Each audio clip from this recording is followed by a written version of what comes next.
Hey there, it's Anne. Today I have 5 words that you absolutely need to know if you would like to improve your academic writing.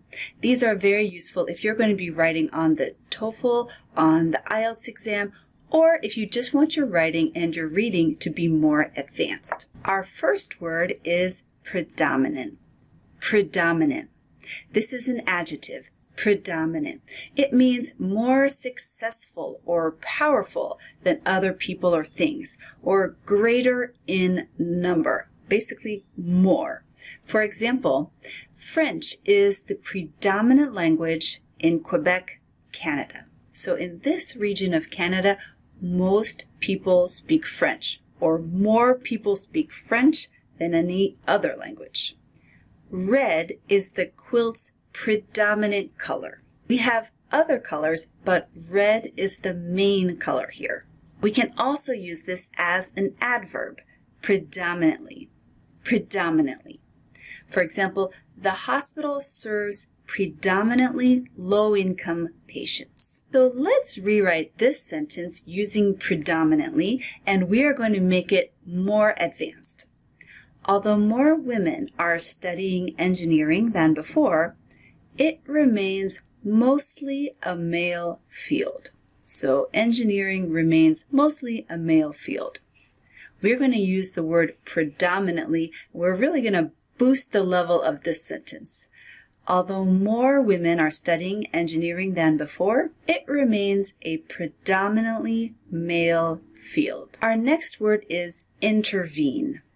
Intervene. This is a verb. We use it without an object. Intervene. It means to become involved in something like a conflict in order to have an influence on what happens, like to change the result. For example, the students were starting to fight when the teacher intervened. So when the teacher became involved because she wanted to change the outcome. The politician argued that it was wrong for one country to intervene in another country's affairs. So one country should not become involved in what's happening in another country. We can also use this word as a noun, intervention. A common use of this would be with medicine. The medical intervention saved his life. Or with military. When the situation became violent, military intervention was necessary. So becoming involved with the military intervention. So let's try this. We're going to rewrite this sentence using intervene. Don't become involved too quickly when your children are having a problem. Instead, give them a chance to resolve it by themselves first. Don't intervene too quickly when your children are having a problem. Instead, give them a chance to resolve it by themselves first. Good advice. I don't know. Our next word is subordinate. Subordinate. This can be an adjective and a noun. We're going to look at the adjective first. And both mean in a position of less power or authority than someone or something else. For example, located in Finland, Microsoft Oy is a subordinate company of Microsoft. So it's less powerful than the boss, Microsoft. As a noun, this refers to a person. This is someone who has less power or authority than someone else. Someone who's subordinate to someone else.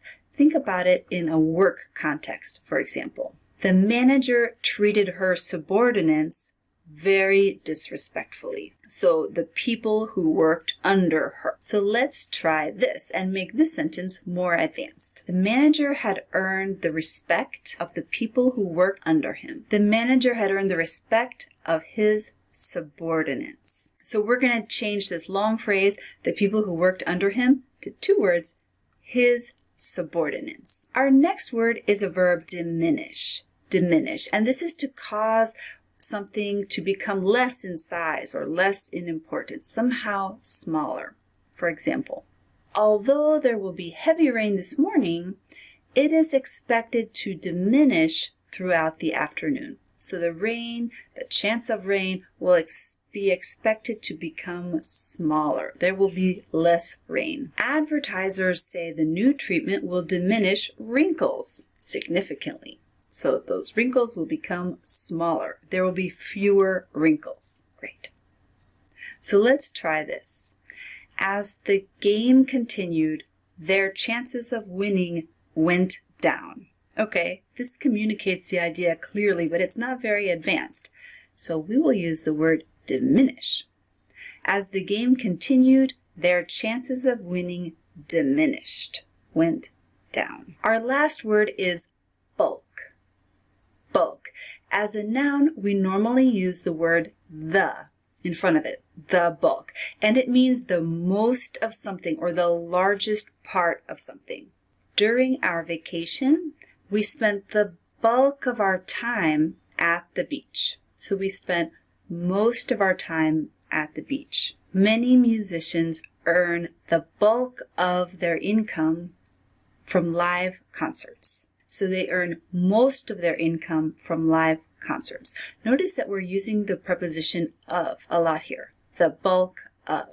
Bulk can also be an adjective, and here it means relating to things that are sold or sent in large amounts, large quantities. For example, we always buy nuts in the bulk foods section of the grocery store. This is the section of the store where they sell things in large quantities, the bulk foods section. And finally, we can use the expression in bulk, and that means in large containers or in large amounts. For example, the restaurant orders rice in bulk, in large quantities.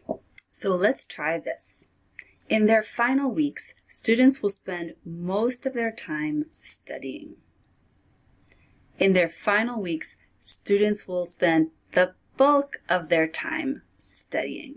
If you would like to keep learning with us, make sure that you hit subscribe and turn on your notifications so that you don't miss a thing. And you can also download our free ebook, 3 Tips for Great Writing from College Professors. Thanks so much, and I'll see you next time.